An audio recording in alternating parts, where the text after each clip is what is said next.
and to run this attack is to clone the login page that the people usually use to log into their network.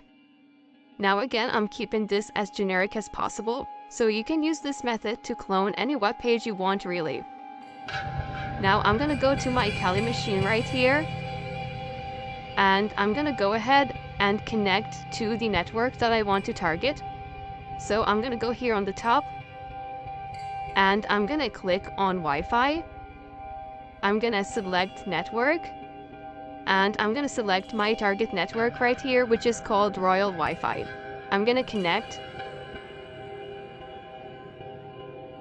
and as you can see right here, I'm connected to my target network. Now usually the target network should automatically show you a login screen if you're on a smartphone or on Windows or even OS X. But for some reason on Kali, it doesn't always show it to you automatically, so you'll have to manually go to the web browser and then just browse for any web page. So I'm just gonna go to Google, for example, and as you can see, I get automatically redirected to the captive portal login page. And first of all, it's asking me to choose a language, so I'm just gonna click on English. Then it's given me two options. I can sign up and pay money, or I can just log in if I have a username and a password. So I'm gonna log in, and as you can see right here, it's asking me for a username and a password. And then once I put the username and the password, I can click on login, and then if the username and password are correct, it's gonna let me into the network, and then I'll be able to use the internet. So this is the page that we want to clone. This is the page that we want to display to our targets once they connect to our fake access point. So to clone this web page, we can actually just use a built-in functionality in Firefox. So all we have to do is just click on the Alt button on the keyboard. That'll display the menu bar here on the top. We're going to go to File, Save Page As, and then I'm just going to select the location where I want to save this particular web page. So I'm going to go to Downloads, and I'm going to create a new directory for it. And I'm just gonna call it Royal Login Page. I'm gonna create, and it's automatically going to call this Welcome Online. And I've configured this to download the whole web page. So as you can see here at the bottom right, I have web page complete. I'm gonna click on Save. And that's it. Now the web page is downloaded in my Downloads directory. Now I'm gonna quit this. I'm gonna go to the files right here. I'm gonna go to Downloads. And as you can see here, I have my Royal Login page, the place where I downloaded the web page in. And you can see we have two files right here related to the web page we downloaded. So first, we have the web page itself right here. And in here, we have the files used by this web page. So this will contain the images, it'll contain the JavaScript, the style files, and all that. So if I double click it, you'll see I have CSS files, JavaScript files, and pictures used inside that main login page right here. So when you're trying to clone this, you need to use both of these because this web page right here refers to the files inside this directory. So if it can't find the files in here, the web page won't be displayed properly. So if I just double click this real quick, it's going to open in Firefox. And as you can see, it looks very similar to the web page that the captive portal uses. We can click on login here, we can put a username and a password, and it's an identical replica of the web page used in the captive portal. Now I'm gonna quit this again because we can't share this with our users. We have to put this into our web server so that we can redirect people to it and display it to them when they connect to our fake access point. So I'm gonna copy both of these files. Then I'm gonna go to my web root, which is the location where you should store the files on your web server that you want to show to the users that visit your web server. So that's going to be in var www.html. Now I'm going to paste them in here. And as you can see now, I have my files here. Now by default, the web server will display a page that's called index.html. And as you can see here, we automatically have a default index. So you can either rename this or delete it. I'm just going to delete it because I'm not going to use it. Then I'm going to rename the Welcome Online page. So I'm going to right click it, rename, and I'm going to name it index.html. Now I did this so that when people access my IP, so when they access my web server, even if they don't put a file name, they'll automatically see this index page, because I called it index.html, and it's going to display the login page that we just cloned. So let's have a look on this. I'm going to, first of all, we're going to have to start our web server. And we can do that by doing service Apache 2 start. That will start my web server. And now I can go on Firefox again. And I'm just gonna go, you can go to your own IP address, or you can just go to localhost or 127.0.0.1, and this basically just tells the browser to open the web server installed on the current computer, so it's your current IP. And as you can see, we'll automatically see the login page that we cloned. Without having to put anything in here, we just put the address. So in the future, we're going to be putting our address on the network. Right now, I'm not connected to anything, so I'm just putting 127.0.0.1, or you can put localhost. And as you can see now, the web page works perfectly. We can put a username and a password, and then if users see it, it still looks identical to the page that they use. Okay, now we have the website downloaded, and we have it installed on our web server, and it looks good. There's nothing wrong with it. I just want to show you a few things that you might need to tweak before the website works well with a fake access point. Now you might not have to do any of this, but in my example right here, I actually have to do it because the website is just written that way. So I'm going to show you these things so that if you face them in a real life scenario, you know how to deal with it.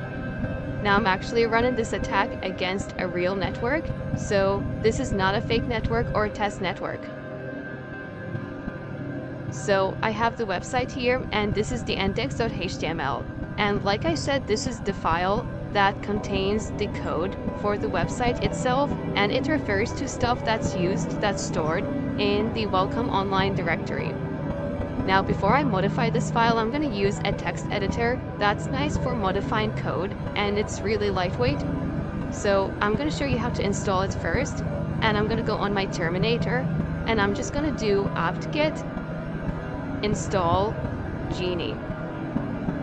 So apt-get is what we usually use to install applications. We're telling it that we want to install, and the program, the text editor that I want to install is called Genie. Now I'm going to hit enter, and I've already installed this. So as you can see, it's already installed, and it's the newest version. So there's no need for me to install it, but for you, it's going to ask you if you want to install it. Type Y, hit enter, and it'll install it for you. Once it's installed, we're going to come back to our page here that we want to modify, which is index.html. I'm going to right click it, and I'm going to open it with other application. I'm going to select Genie from here. If it's not showing up in here, click on View All Applications and find Genie. Then I'm going to click on Select to open it with Genie. Now, right here I have the HTML or the markup code for this website. So everything that's being displayed in here is actually coded in this particular file. So the things that I want to modify, first of all, the pictures here, this picture and this picture, are being referred to relatively. And this is a term that's used in web design and all that, so I don't want to get into too much details into it, but basically the web page is referring to the location of these images relative to where we are right now, relative to the URL that we are in right now. So in the future, when we're going to use this on a fake access point, and then we're going to be redirecting requests that the people make to this web page. The web page will work, but the images will not load because the location that the page is referring to will be invalid. So what I want to do, I want to modify the code in here that refers to these images. And I want to make sure that it refers to the right location. And I'm going to do that by using a static location to these images. Now we know that these images are being stored in this directory, the welcome online files. So I'm just going to go to the code. I'm going to go on search, and I'm going to go on find, and I'm going to look for welcome online, and I'm just going to type in welcome. I'm going to click on next. And as you can see now, the first welcome online is just a title, so I'm going to skip that. The next one is a link. So that's what I'm looking for. I'm going to close this. And as you can see, it's a link to a file called base.css. So this is a style file. And if we come here on welcome online, you'll see I have a file that's called base.css. Now, if we look at the URL in here, you'll see that the URL starts with the name straight away. So you see welcome online directly. What this means, it means that this URL is a relative URL, so it's relative to the URL that's already loaded on the web browser. Therefore, when we're going to be using DNS spoofing and we're going to be redirecting requests, the web browser will not know where welcome online is. So all we have to do is literally just add a / in front of it. And this way, the web browser will know that he has to go all the way back to the IP and then look for a directory called welcome online, followed by the file name. So all we have to do is literally make sure after the href, after the source URL for whatever file that's being loaded, we have to make sure that it starts with a /. So again, this is only happening to me because the way that this web page was written, it was written to use relative URLs or relative locations. So the page that you clone might not be using this, and you may not need to do this anyway. So I'm just showing you how to do it just in case your web page is programmed the same way as mine. Now this is only one file that's being used by this web page, and this web page uses a large number of files. As we can see here, we have a large number of files. So I'm not going to be doing this manually. So I'm going to first delete this. And then I'm just going to copy all this. So href equals welcome online files. I'm going to right click, copy. Then I'm going to go to the search menu again. I'm going to go to the replace this time. So the first time I went on find, now I'm going on replace. And you can see it automatically has what I copied in here in the search for. And in the replace with, I'm going to replace it with the exact same thing. So I'm going to paste it. And all I want to do is literally just add a / in here. Now I'm going to click on the replace all in here. And then I'm going to do in document so that anytime it sees this, it's going to add a / to it. And it's going to fix all the locations that's used in this web page. Now if we go back here and do a refresh, you won't really see any difference. You won't see anything changed. But if you are actually using this on a fake web page, you'll see that the images would not load if you leave the URLs without fixing them to use static URLs. Now before we can use this website, there is one more thing that you want to make sure that it's done properly. So I'm gonna come in here on the input, I'm gonna right click it, and I'm gonna click on inspect element. This will show me the code that's used, basically the HTML code that we used to see when we opened the text editor. But when I select the input and click inspect element, it will show me the code that's responsible for rendering this input. So right here, as you can see, I have an input tag, and if I go on it, it highlights the input that's being displayed in the web page, so that's cool. And what we would need to make sure that it exists in the web page is a form tag. So we want to make sure that these inputs, the username, the password, and the login button, are all wrapped in a form tag. So if we look at here, this shows you the hierarchy of the tags in the page. And if you literally just keep going up, you should see something called form in here. Now, as you can see, I don't see any of that, and that's a problem. So if you did this, if you right-click your input and click on Inspect Element, and seen that the inputs are being wrapped in a form tag, then you don't need to do what I'm gonna do. But I'm only gonna do the next steps now. I'm gonna manually add the form tag in my web page, because it'll make it so much easier for us to capture the username and read it using a simple sniffer. So what I'm gonna do right now is I'm gonna right click my index again. I'm gonna open it with Genie like we did before. And we can also do the same thing that we just did, just to confirm to see if we have a form or not. I'm just gonna go to the start of the document. I'm gonna go on search, find, and I'm just gonna look for a form tag. So open the tag and just type in form. Now if I hit enter, as you can see, it says that there is no such thing called form in the web page. Therefore, that's a problem for me. Again, if you have a form tag, then skip this video. You don't need to do it. I'm only gonna do it because I don't have a form tag, so I'm gonna manually add it. So it's very easy for me in the future to sniff the username and password, then see it through all the packets.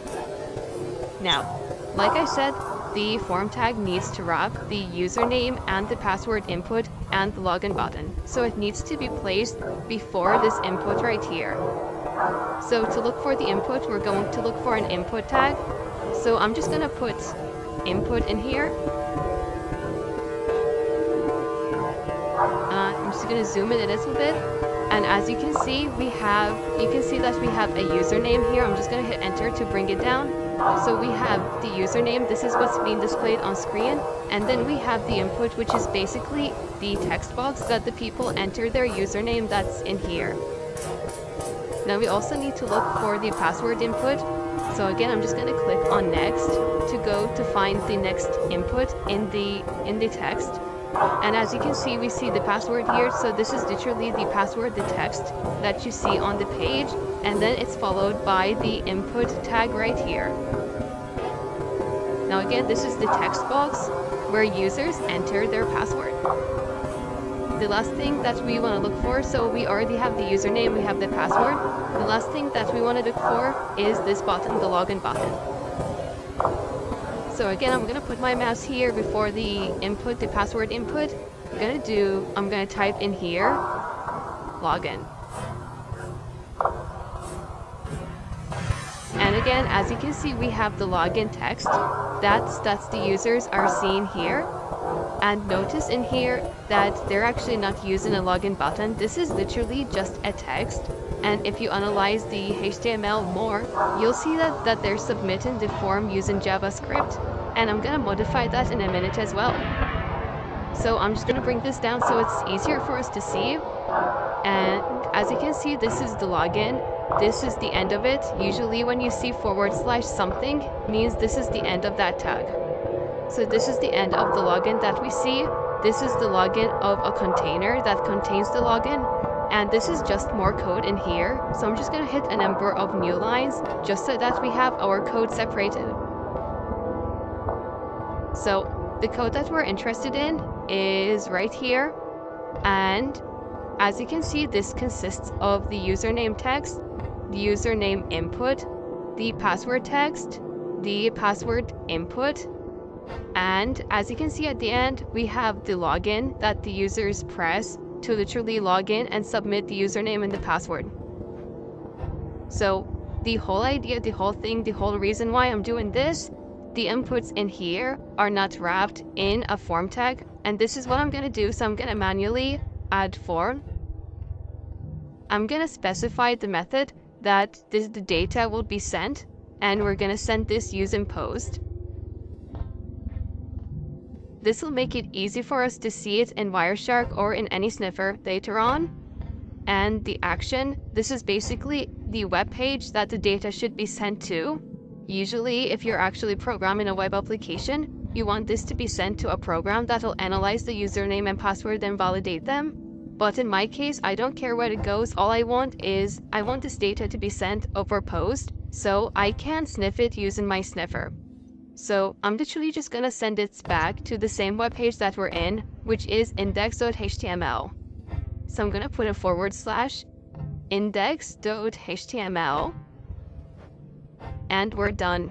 And as you can see now, when I close the tag, it automatically added this for me. This is, again, like I said, this is the close of the tag, so this is the end of the tag. That's the way HTML is. For every open tag, it should be closed at the end. So what I'm gonna do, I'm just gonna copy this or cut it, and I'm just gonna put it after my input. So I have my login input in here, and I'm just gonna put that here at the end, literally after that. So I'm just gonna make this prettier, put that in here just so that you get the idea. And I'm just gonna go over this again. So we already had all this code in here in the web page. And all I wanted to do is I wanted the data inputted in the username and in the password text boxes to be sent over HTTP using post, so that I can sniff it easily and see it easily when I sniff the data. So I added a form here. I set the method to post, and I set the action to be sent to the same web page that we're in right now. And then at the end, we close the form tag. Now, one more time, if your web page already had the inputs wrapped in a form tag, then you don't need to do this. I'm only doing this because of the way that my target web page was programmed. Now, one last thing that we need to pay attention to is the login. Now, ideally, you want the login to be another input, and it literally just submits this form that we created. Now again, in my web page, in my example, they're using JavaScript to submit the code. So what I'm gonna do is I'm gonna delete all of this, because this is the login button that they're showing in here, and it's actually not a button, it's literally just a container that says login, and then they're using JavaScript to submit this. So I don't want this, I want a proper HTML button. So this is the span, this is the code that's responsible for it. And again, if you're confused, you can just come on this page, right-click this, inspect element, and it'll highlight it for you. You'll see that this is inside a div, and inside that div, we have this span login. As you can see, it actually highlights it for us. So I'm gonna delete that login. I already have it in here, so we're just gonna mark it, delete it, that's gone now. Then I'm gonna add my input that I'm gonna use to submit the form, and I'm just gonna do input, then set the type, which is gonna be submit, and then I'm gonna set the value. This is what the users see. This is literally the text displayed inside the button. And for me, I'm just gonna call it login, because they called their login button login, and that's it. So I literally just deleted. We'll just go back to their web page to see what we did. We literally just deleted this login text right here, and we added a proper HTML input to it. Now, we also have this div right here, which is a container. And if you notice, all the styles, so the yellow color in here and the size of the container and all of that is set inside this div. So when I highlight this, you'll see the whole div gets highlighted. But when I highlight the span, you'll see only the text gets highlighted. So we actually want the style that's being used in here, and we don't need this div. So before I delete the div, I'm going to copy its style. And if you notice in here, you see we have a style tag, which is responsible for styling this div. So I'm gonna right click this tag. I'm gonna click on edit as HTML. And there's no point of editing it in here, because it'll actually, anything you modify will be gone once you refresh. So why I'm doing this is just so that I can copy the style. So I'm just navigating down, And this is the style that I want. It's actually in here. And I'm just gonna copy all of this so that my button will look exactly like this div after I delete it. So I'm just gonna do Ctrl+C to copy. I'm gonna come back to my document here. I'm going to delete this whole div until I find it. So this is the closing of it. And the start of it should be before that. So if I just look for div and go previous this time, you'll see it in here. I'm just gonna go down so you see it. So this is the div that we want to get rid of, and it has the style that I like that's gonna make my button look like the button that they're using. So first of all, I'm gonna delete it.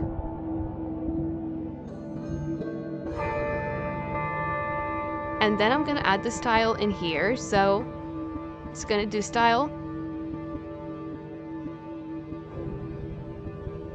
And put everything between quotations. Save it. And let's go and refresh the page. See what it looks like. So if we click on login, you can see the page still looks very similar. We still have our inputs in here. And this is now a login button. And notice that the font in here is a little bit different. So it used to be white, now it's black, and it's slightly smaller. Now, if you want to achieve a perfect result, you can easily add a few properties to the style tag. I don't want to get into too much details about CSS and all that because it's going to get a bit confusing, but I think the page is very convincing right now. Now I'm just going to do it quickly, just to show you that you can literally mimic anything you want with some knowledge of CSS and styling. So we have the style in here. All we have to do is just do color, white, and save it. If you come here and refresh, you'll see the color is gonna go to white, and so on. So again, I don't want to dive too deep into CSS and HTML. I think I've already spent too much time on it, but I think this way we covered everything that might face you. Usually in most of the situations that you'll face, you'll probably need to modify the URLs or modify the inputs and wrap them in form. I only did this because the website that I'm trying to clone is actually programmed like that. If you're really stuck at this point and you just didn't know how to modify HTML, you can just use a generic login web page, and I'll include this later on in the course. But if you just go back over this lecture, I know it might be I covered a few new kind of ideas and topics in it, but what I did is very simple. Basically, you want to look for the input tags, make sure that they are wrapped in a form tag which looks like this and like this one. If they're already wrapped in form tags, perfect, leave it and just continue with the next lecture. If they're not, just sort them out the same way I did here. Put the form tag, so put a form here and the form with the /form, and then if there is no input button, then put the input button yourself. And that's it, we're good to go, and we'll continue with creating our evil IP or fake access point in the next lecture. Our next video is preparing computer to run fake captive portal. Thank you.